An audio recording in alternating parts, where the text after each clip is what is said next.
for your commercial real estate finance needs. We provide debt, first trust debt, mezzanine debt, JV equity, and preferred equity up and down the capital stack. So it's a full service real estate firm in terms of financing. And if you want to know how we do the financing and what the secret sauce is, and we'll promote my book, I wrote a book on how to do commercial real estate finance, and you can find that on Amazon.com. And I'm DJ Van Keuren with the Arsenault Family Office. Our patriarch sold a yoga company about 30 years ago for about $1 million. He turned that into about $500 million. And he did that through the real estate cycles. He started in the RTC phase. He's gone through 3 different cycles, sold about 80% of his portfolio before the last downturn. And as a few others as well did call the collapse that was about to happen, that we've come out of. And he's done pretty well over that period of time. So with that in mind, this whole thing on distressed real estate investing, it reminds me of a story. First off is that I was talking to Sam Zell a couple years back, and he was telling me about how during RTC, he was looking around and there was nobody else with a table at him wanting to buy assets. And he started questioning himself to say, okay, am I seeing something wrong, something different? And he took that bold move to stay in there, and obviously the rest is history, as everybody knows. So it goes back to taking that educated decision. Now, by a show of hands in the room, everybody knows we came out of the downturn. How many of you think that there's still opportunity in distress? If you raise your hand. 1, 2, 3, 4. How many think you missed the boat? A few people? Well, I was having a conversation earlier with Jonathan, and we were talking about distress, and a lot of people think we've gone by it. And Jonathan, I want you to touch on a few things just to start with this discussion here about where you see us with some actual pertinent information, which will drive the rest of this conversation. Right. So those of you, or those of us, I guess, who track mortgages, particularly the CMBS market, have probably heard the term the pending wall of maturities. And there's approximately $250 billion of commercial real estate mortgages that have been securitized that are maturing over the next 2 years, 2.5 years,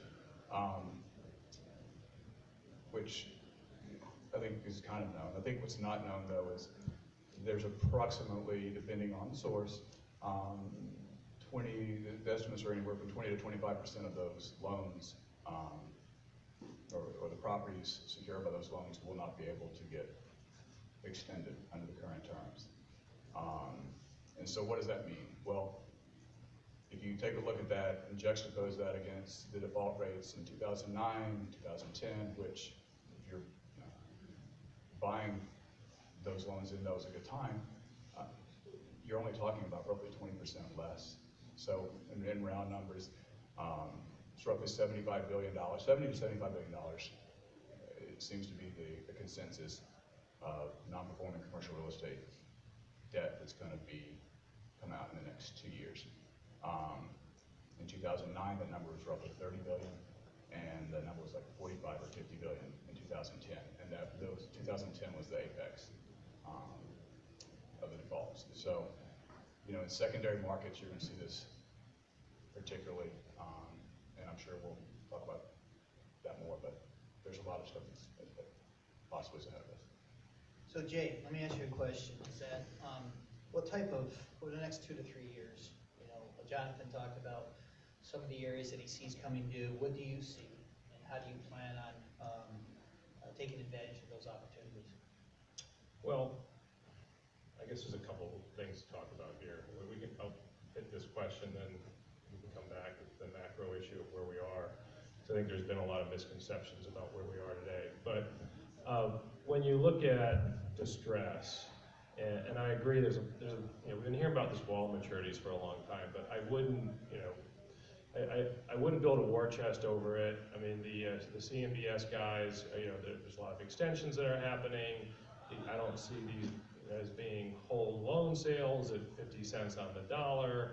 I mean, these are gap issues. These are guys that can't refinance and they're gonna be, you know, 5, 7, 10% short. This is not a, this thing is now 50 cents on the dollar, so people should just get that out of their head. There could be some opportunities to provide some gap financing, there could be some hard money loans to get guys over the edge, but this is not gonna be a fire sale. When you look at distress, I mean, there's always some form of distress somewhere, and we put distress into 3 primary buckets, and one is macro level. So you could look at some Houston, right? Right now, we just closed on an office building deal in Houston. We got in there for about $30 a foot because the seller was an oil-related bank and had to sell. Now, you gotta have the conviction to be in Houston, but right now there's distress in Houston because of oil. Then you have asset level distress, which happens all the time in the middle market, where a major tenant leaves and now the guy doesn't have enough cash flow to service the debt, and that can happen to anyone at any point in time. And I would say the other issue, I wouldn't know necessarily as distress, but we see it happening all over, is the ownership side, especially in the middle market assets, which are owned by individuals or partnerships of individuals, which are generally older at this point in the cycle, guys that are between the ages of 55 and 75, you know, they're dying, they're having health issues, they're retiring, and that's throwing the whole partnership into disarray, and there is distress there. But it's a problem-solving distress. It's not a Walmart blue light special, 50 cents on the dollar. I mean, I think that's not happening. But if you can pick your spots in those 3 segments that I just mentioned, you know, there's opportunity there, but it's not picking up dollars off the street. So Luke, how do you see the next number of years and where there may be some opportunity on the distress side? Look, I mean, I think it is case specific. We were pretty active. We kind of go back the last, call it 10 years or so. We were fortunate enough to have hit timing right a couple times. We were net sellers going right before the crisis. In my predecessor company, we sold about $800 million of $1 billion book. The last deal died because it was supposed to go hard the day after Bear Stearns fell.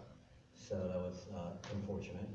But starting in 2010, I actually relocated from New York to Florida, thinking that given the calamity that took place in the world, New York and the surrounding markets where I was heavily invested in the 2000s just didn't dislocate hard enough, and I thought there was better risk reward elsewhere, so I uprooted my family and we moved to Palm Beach. And starting 2010 until now, we probably did about 5 million square feet of deals, probably transacted about 8 to 9 million square feet on buy side and sell side. So the opportunities, when I think about 2010, 2011, I mean, those were unique times. I'm sure it will happen again. My view is that corrections will become more frequent and become more violent. So in our lifetime, we'll experience more of those than a generation ahead of us or before us. So that's just an overarching view. But today, I would say that we're net sellers. We've sold about 1.5 million square feet just last year alone. We've got 2 deals under contract to sell, one about to sign probably tomorrow or Friday. But this is an orderly sale. This is truly just monetizing value that has been created over the last several years. And again, our view has always been when we buy an asset, we have a business plan that is fully intact, and once we achieve our business plan, whether it's earlier or on time or a little later, once we've fully executed, then we dispose. That's what we've always done. It's not even, it's not subject to any whims I may have, because one day I wake up and I want to keep owning it, and the next day I don't. On the buy side, we are actually under contract on a couple deals. two Midwestern markets, one in Cincinnati, one in Minneapolis. There's a unique story to each of them. We're special sit guys, so there's always, I like to invest around stories. So typically, like in 2010, 2009, 2011, the story was always something negative for the seller, right? There's some issue that's called distress, whether it's at the sponsor level, or there may have been a debt maturity issue and they couldn't refinance out of it, or there's something that happened at the asset level. But typically the story is that I'm buying a quality asset that today is underperforming, but that we believe with our operating platform, we can turn around the performance and sustain it, and then we can exit. So that's something that we've done. So it's harder now, right? I mean, I do think that the markets, the last 2-3 months notwithstanding, spreads have blown out on the CMBS side certainly. Guys I knew on various the CMBS origination teams on Wall Street, no longer there, right? So you're kind of seeing what happened in similar, it was summer of 2011, I think, when yields blew out again the last couple of months. You're seeing that, but it does appear at least that this may be more temporary. I do think we're late cycle, but I think the last 2 months were more of a blip than anything else. Spreads are coming down, pricing is decent, and spreads are narrowing yet again, right? So that's what I'm seeing, that's what I'm hearing. So I think you have to be choosy. I don't think you can close your eyes and buy just about anything. And you could have done that in the public markets too in 2010 and made a ton of money. Doesn't matter what you buy. So I think it's hard. I think it just takes an extra amount of time to source the right deals. So I think the return on time isn't great, right? Unlike before. So Jonathan, I understand you guys are on your 5th fund, right? Yes. And you've been focused on special situations and distress. So where do you see, you explained a little bit about some of these numbers, the $75 billion coming due. Jay thinks that it's not going to be as a big downturn as it was before. What's your plan with your company over the next 2-3 years? Well, I would agree. I don't think it's going to be the same downturn as it was, before. I do think, however, in secondary markets, they haven't recovered at the level a lot of the gateway markets have. They've had modest job growth, wage increases hasn't really been there, and rents haven't really taken off. Yes, they're a handful. We have 10 to 12, probably say bulletproof markets, but we have some really great gateway markets. But we tend to invest in secondary or just outside, a gateway market, and that's really where I think it's going to be. And I think it's going to be, if you look asset specific, I think it's going to be in office and it's going to be in retail. And you probably are going to have some Class A multifamily, certainly in the oil patch area. I mean, I think North Dakota, there's a lot of housing communities that have been built that we price debt, and we actually are pricing that debt's 20 cents in the dollar, 25, 30 cents in the dollar right now. Well, in Williston. Well, You can get 20 cents in the dollar. So there's always one area, right? But I do think that, I think secondary markets, office and retail is what we're going to see the majority of it. Jay, did you want to add something? Yeah, so I don't disagree with that. I mean, everyone has their own view of secondary markets. If you come from New York, Denver's a secondary market. So is Los Angeles. But we like to call them NFL cities and NBA cities, and that's how we kind of define them. But I do agree suburban office is going to struggle, and then bigger box retail is certainly going to struggle, and certainly if anybody wants to get into Midwestern large malls anchored by JCPenney and Sears, you can pick up those relatively cheap. But what I wanted to turn to, kind of what I think is really happening in the marketplace today, and because a lot of people are cautious and the market's shifting, and really what we have going on today is we're in just the beginnings of a liquidity squeeze, and there's a huge disconnect going on right now between what's going on at the property level in Main Street and what's going on at the capital level, which is stemming from New York. And Main Street, you talk to guys that own properties, no one's complaining about their occupancy or rents. They're actually doing just fine. But what's happening is when the CMBS market started to get shaky and the bonds started to blow out, and this isn't because there's something wrong with the real estate, it's because of the risk retention rules that are being put in place, and it's because the B-piece buyers are driving the CMBS market now, which then in turn made the guys sitting in New York nervous, and the equity now has become nervous, as we call it, puckering, like standing over a 4-foot putt on 18 that you're supposed to make, and you know you may not. And so when the equity for the first time in the last 3 or 4 months, which is healthy and good, is saying, no, I'm not going to pay that price, Mr. Seller. I'm not going to do that deal. The banks, reading the paper and hearing what the equity's doing, are going, you know what, we should probably cut our proceeds a little bit because we don't want to be the last guy to make the biggest loan on the block. So banks are cutting their proceeds back, and guess what's happening at the transaction level? Deals aren't trading, or they're retrading, or there's no trade. And then the Wall Street Journal reports that sales are down, and we're going into a down cycle, which is really a self-fulfilling prophecy that has been caused by the equity pulling back, which is extremely healthy, and I'm the biggest distressed guy around. I'd love to see this whole market tank, but what's happening is really the start of a liquidity crunch, which is driving down asset values, which need to be driven down. And so if you're caught, if you're in the capital markets right now, just by happenstance, or you're selling right now, and you've structured your deal to perfection, you're going to have a problem. Now, it's probably a problem about not making as much as you thought, or losing a little bit of money, but it's not a problem that is going down the drain. But I don't think that we have been clear enough to call it what it is, and what we really are in right now is the beginnings of a liquidity squeeze, and how far this goes, we don't know yet, but that's really the driver of where we are today.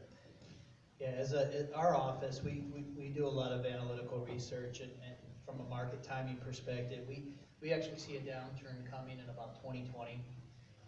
Then there'll be a downturn for 2 to 3 years, and then there'll be another increase going back up in another 7, 8 years. And actually, that's based upon really an 18.5-year cycle, which you can go back about 250 years. And we seem to make the same mistakes over and over and over again with when you lower interest rates, when you raise interest rates. Now, that's granted not having to do with any tax law changes, which obviously can make a big difference, or another 9/11 per se. But so Mook, let me ask you a question.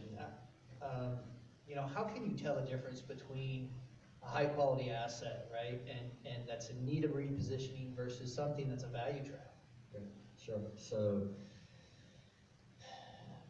I'll start there, and I do want to add to what these guys just said, because I think it's an important discussion. But why don't you finish that thought? Yeah, why don't I start there then? Look, I mean, I think you'll hear a lot of people talk about secondary markets and tertiary markets, so anything outside of the tier 1 gateway markets, as markets that empty out the quickest and fill up the latest, right? So, and that's a very common description, I think, that people ascribe to what a secondary market is. That's one sub-definition of that.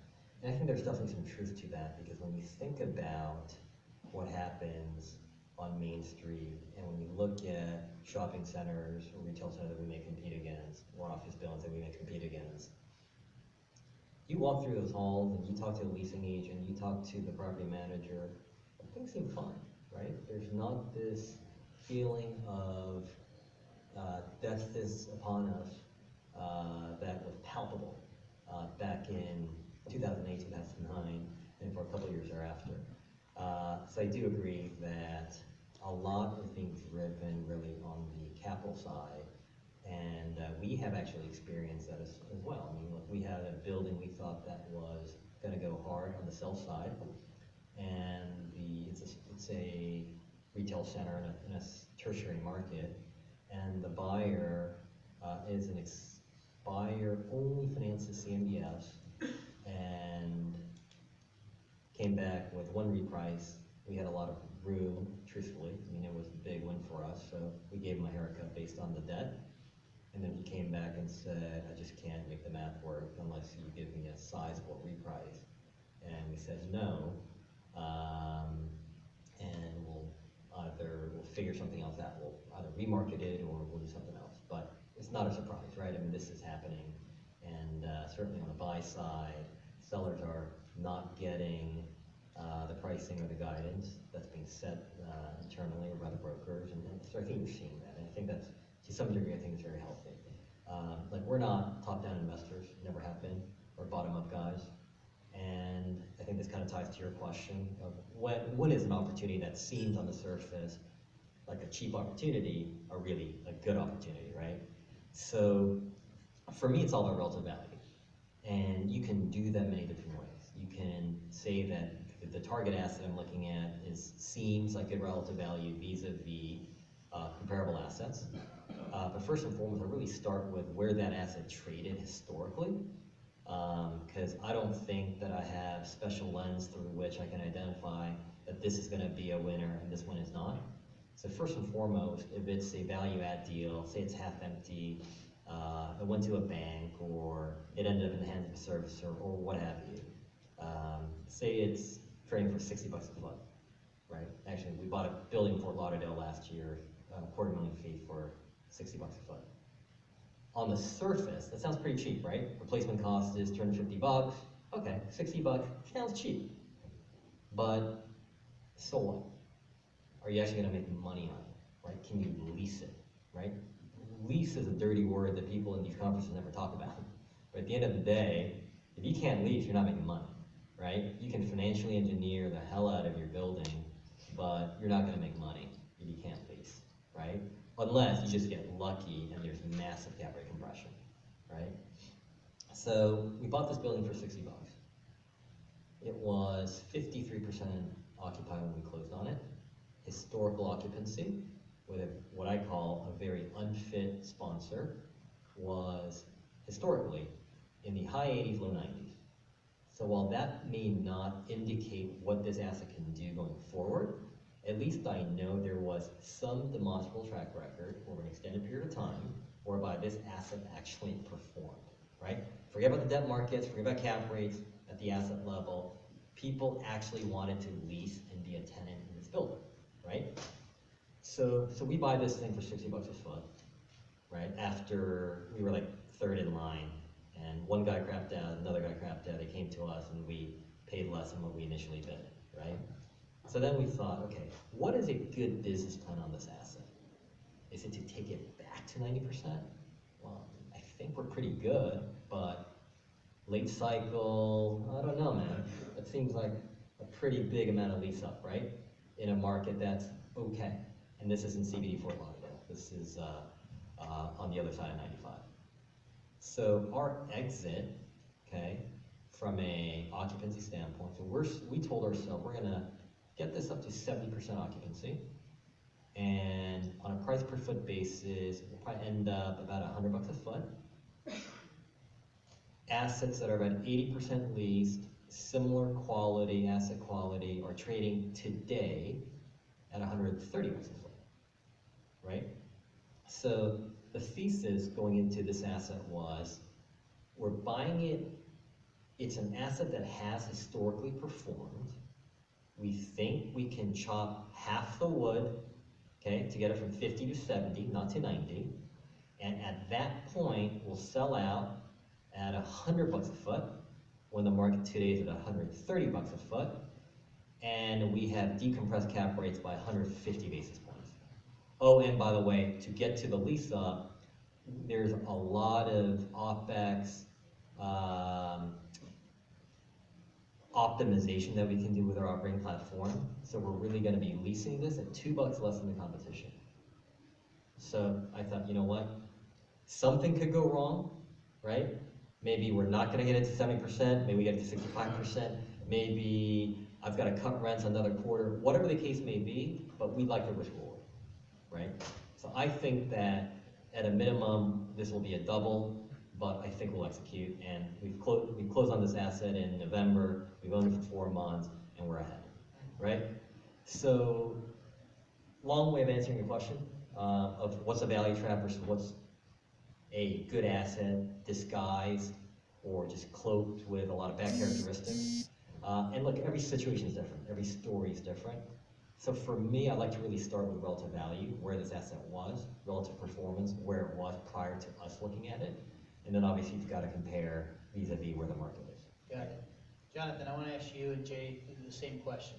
So I think a number of years ago, it was pretty obvious when you define distress, everybody's talking about it. So going into, from now and moving forward, Jonathan, how do you identify these opportunities?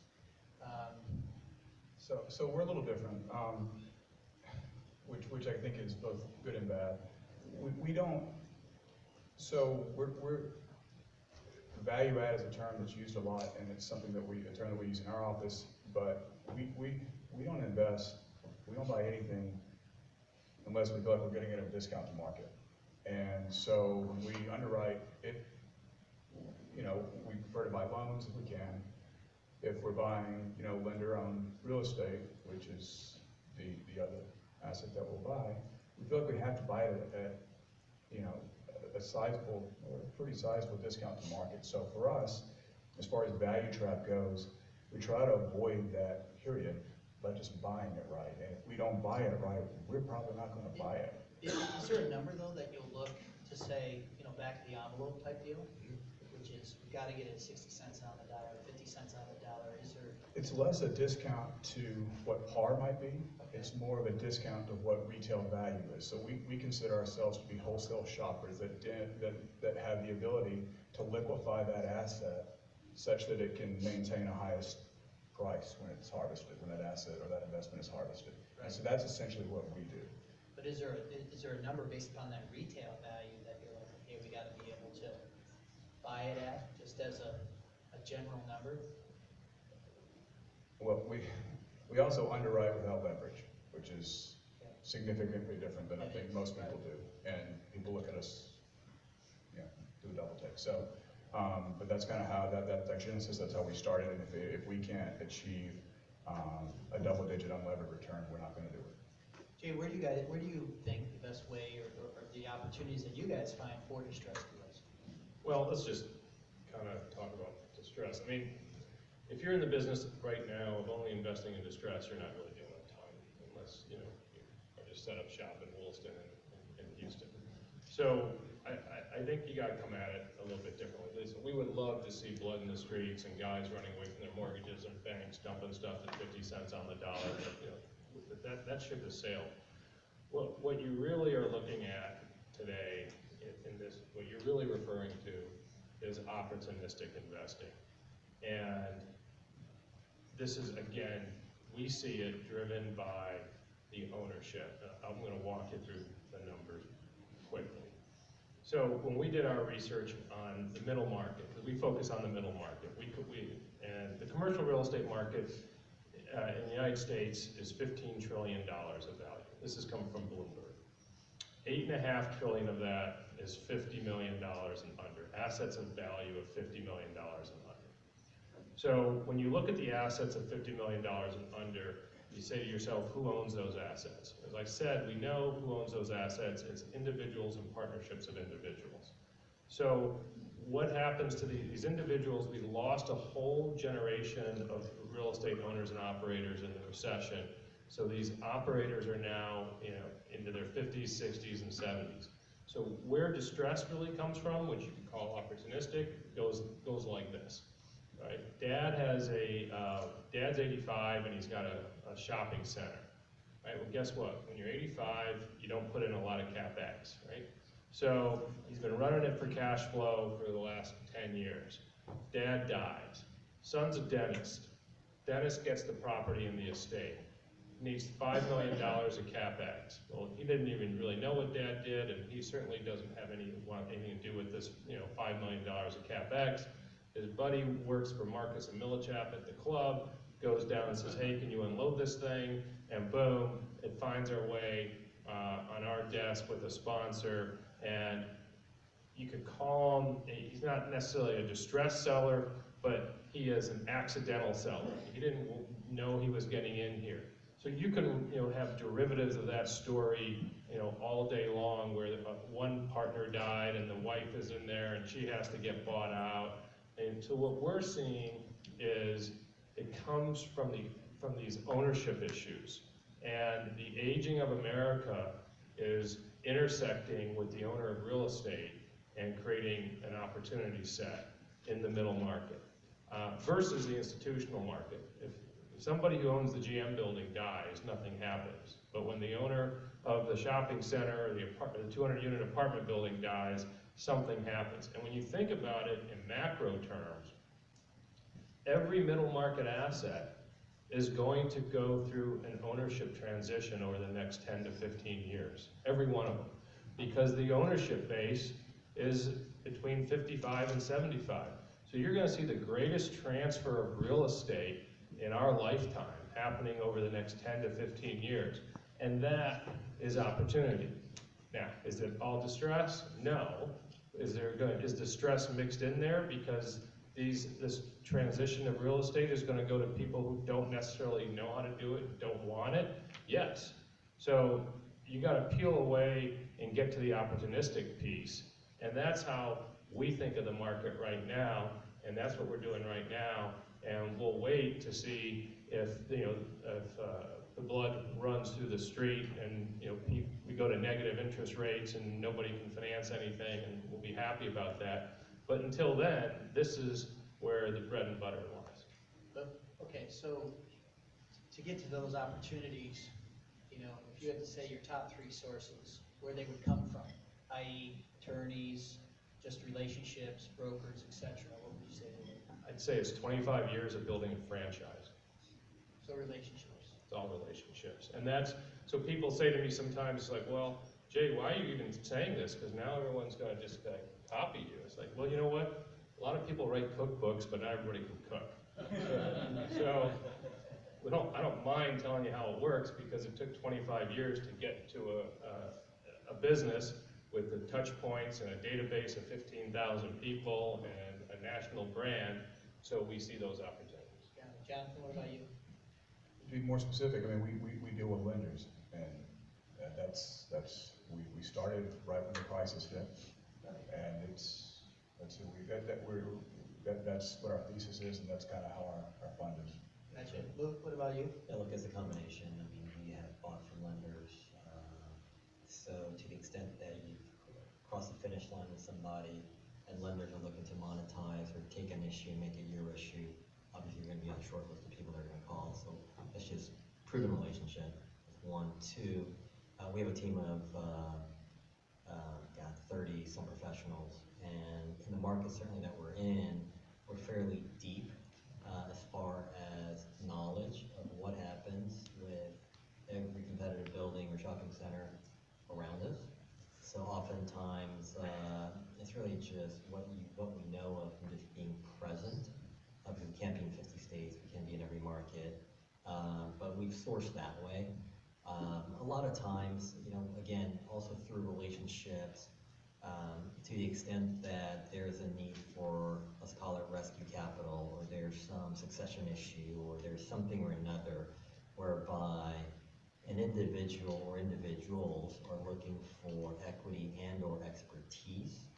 It may not fit the traditional definition of distress, but it's opportunistic in the sense that we can acquire all or some portion of an asset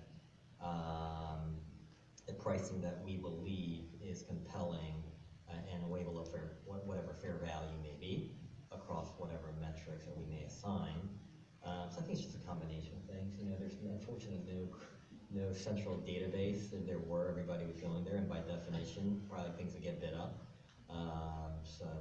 Yeah, I think one of the key points, each one of you, the same thing that I'm hearing across is relationship of some sort with some source. I mean, for us, we use local operators, and so we get the majority of our opportunities, which are off market, from them because they're on the ground.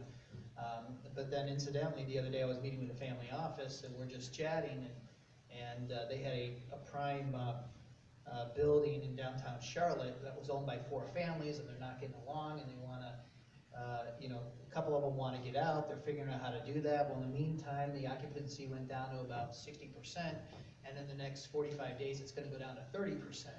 And so it's just a matter of great asset, great location, but I think just talking or letting people know what you're looking for. So we've got a couple minutes left, and there are a few more questions I can go through and ask, but I want us to know if anybody in the audience has any questions directed to any one of these guys that we could maybe answer for you. Anyone? None? Okay. That means we've answered everything, guys. All right, so last question here.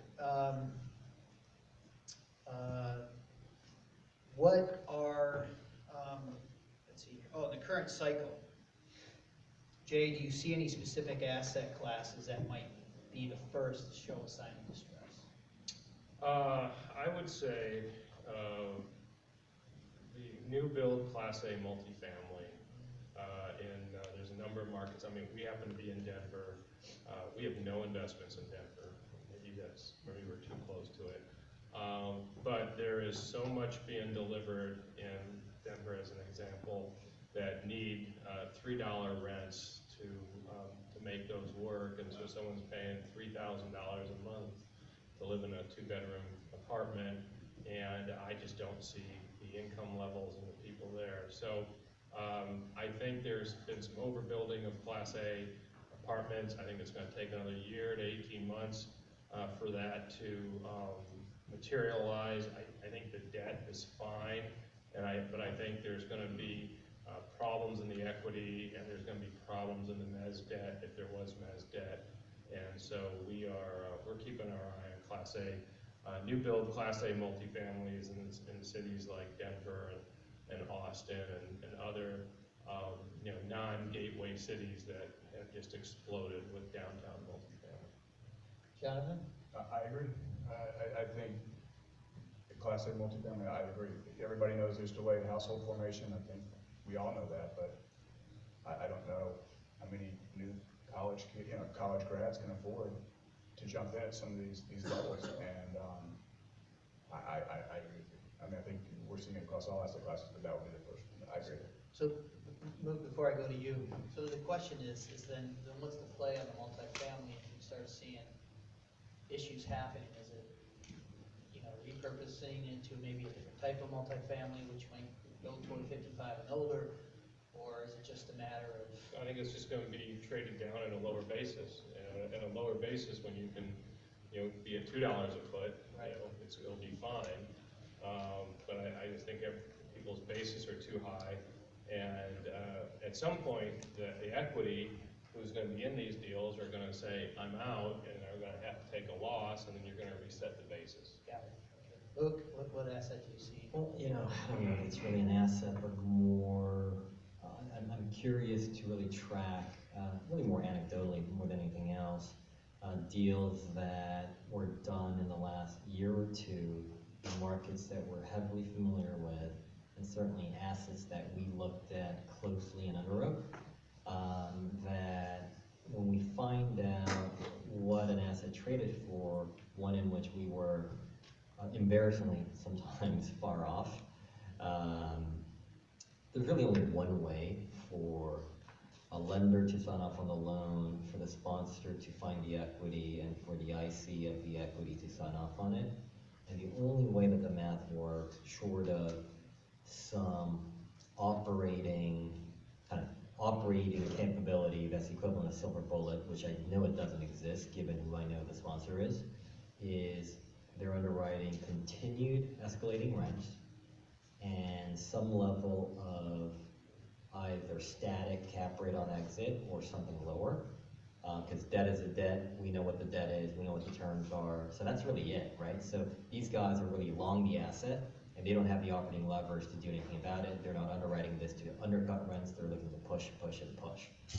That doesn't work. So would you say it's a multifamily as well? No, I mean, the only thing we look at are office and retail. So for us, I think, again, I don't have a view on markets, I don't have a view on assets types. It's more from a timing standpoint. Right. People who, just like anything else, right? I mean, a lot of these maturities that he talked about on CMBS side, I actually think the maturity actually is bigger, right? I think by 2020, I think it's over $1 trillion of CMBS that's rolling. And